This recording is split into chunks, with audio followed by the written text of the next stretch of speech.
তো গাইজ অনেক দিন ধরেই কিন্তু তোমাদের সাথে ভিডিও শেয়ার করা হচ্ছে না। তো এখন দেখো ব্যাকগ্রাউন্ড দেখে বুঝতেই পারছো আমি আমার শ্বশুরবাড়িতে আবার চলে এসেছি। তো কিসের জন্য এতদিন ধরে বাপের বাড়িতে ছিলাম অবশ্যই তোমরা জানতে পেরে গেছো অন্য ভিডিওতে, যদি ভিডিওগুলি দেখে থাকো তাহলেই জানতে পারবে। তো আর কালকে আমি এসেছি আর কি। তো আজকে ভাবলাম কি তোমার সাথে শেয়ার করি ভিডিওটা। তো ওই বাড়িতে তো বোন ছিল, বোনের সাথে অনেক গল্প গুজব করেছি, ঝগড়া হাসিটাটা অনেক কিছু করেছি। তো সময়টা কীভাবে কেটে যেত বুঝতেই পারতাম না। ওই বাড়িতে তো কাজবাজ করতাম, এই বাড়িতেও করি, কিন্তু ওই বাড়িতে না, ওই বাড়িতে তো বোনকে নিয়ে সময়টা কেটে যেত। তো কিন্তু এখানে না, তো মা ওরা গিয়েছে বুধবারে আর কি, আমার একটা মামার বিয়ে, তো সেখানে, তো সেই ইয়েতে আমি বাড়ি চলে এসেছি। একা একা কীভাবে থাকবো, আমার আসার কথা ছিল ফাল্গুন মাসের লাস্টের দিকে, কিন্তু আমি ফার্স্টের দিকে চলে এসেছি, কারণ মা ওরাও বাড়িতে নেই বলেছিল থাকার জন্য। তারপর ওরা আসলে তারপরে পরে আসার জন্য কিন্তু আমি চলে এসেছি, কারণ ওরাও যাচ্ছে, ভাবলাম কি এতেই আমিও চলে যাই। আর যদি ওরা বাড়িতে থাকে আমি তখন যাই, আমার অনেক কষ্ট হবে, সেই জন্য আমি সেদিনই চলে এসেছি। কালকে এসেছি আর কি বুধবারে। তো কালকের দিনটা অনেক কষ্টভাবে কাটিয়েছি, মানে নিজেকে অনেক কন্ট্রোল করেছি, কিন্তু সিরিয়াসলি আজকে কন্ট্রোল করতে পারছি না।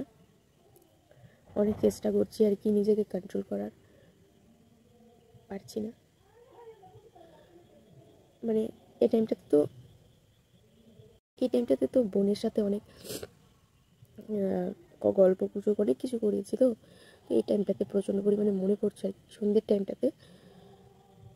তো ওরা তো বিয়ে বাড়িতে বারবার ফোন করাটাও ঠিক না, যদিও বা একটু পরে পরে কথা বলছি, বোনই ফোন করছে।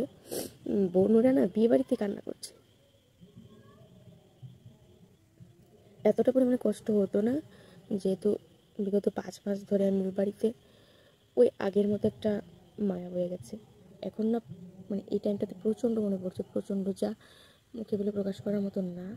তো মোবাইলটা ধরলেই না, মানে আমার বাপের বাড়ির সব মোবাইলটা মানে ধরলেই মোবাইলের মধ্যে প্রচুর প্রচুর ভিডিও, আমার মা, আমার ছেলের সাথে, আমার বোন, আমার সাথে বাবা, সবার ভিডিওগুলি চোখে পড়ছে। আর অনেক কষ্ট হচ্ছে, আমি কি বলবো। সব থেকে বড়ো কথা হলো আমার ঘরের মধ্যে আমার বোনের মায়ের বাবার ওদের ছবিগুলি আছে, তো ওইগুলিতে তাকালে আমার এত পরিমাণে কষ্ট হয়। আর সব থেকে বড়ো কথা হলো ও তো আমার সাথে থাকে না, মানে আমার ছেলের বাবা আর কি আমার সাথে এখন থাকে না রাতের বেলাটা, তো দিনের বেলা তো থাকে দুপুর টাইমটাতে, কারণ ওর তো নাইট ডিউটি আছে, তো ওইখানে চলে যায়। ওই টাইমটাতে তো আগে থাকতো, এখন তো নতুন করে ওইখানে যায়, সেখানে থাকতে পারে না। তো ও যদি এই টাইমটাতে থাকতো তাহলে তো ওর সাথে গল্প গুজব করেও, মানে আমার এতটা পরিমাণে ওদের কথা মনে পড়তো না, মনে পড়লেও এত কষ্ট হতো না। কিন্তু যেহেতু একা একা, যদিও বা আমার শাশুড়ি মা আছে, আমার ননাস আছে, মানে ওদের সাথে আমি কী এমন গল্প করবো বলো। বোনের সাথে তো বন্ধুত্বের মতো ছিল, সেরকম আমার হাজব্যান্ডের সাথেও সেরকমই বন্ধুত্বের মতো সম্পর্ক। তো আমি সব কিছু ওদের সাথে শেয়ার করে অনেক হ্যাপি থাকি।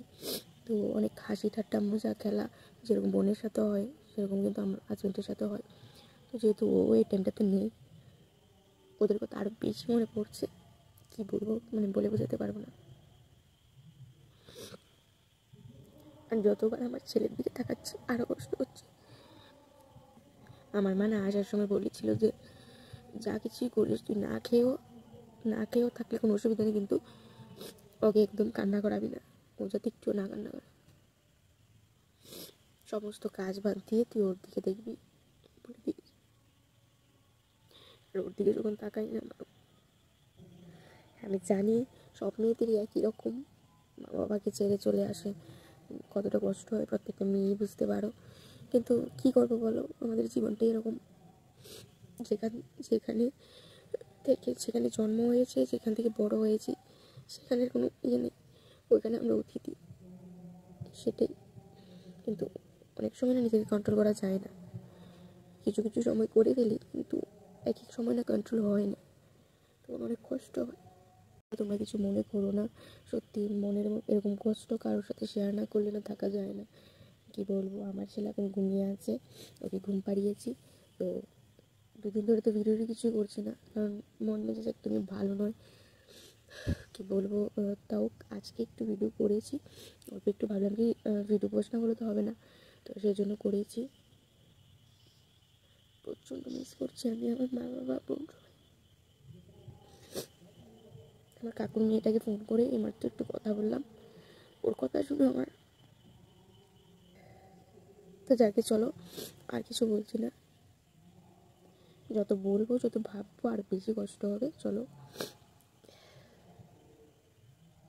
বাবাকে তো আমি ফোনই করছি না, কারণ বাবার গলার সুরটা যদি শুনি না আমার আরও কষ্ট হবে, তাই বাবাকে আর ফোন করছি না। সত্যি কি বলবো বলো, মেয়েদের জীবনটাই এরকম, ভগবান যে কেন এরকম করে মেয়েদের জীবনটা বানিয়ে দিল। তো চলো, টাটা।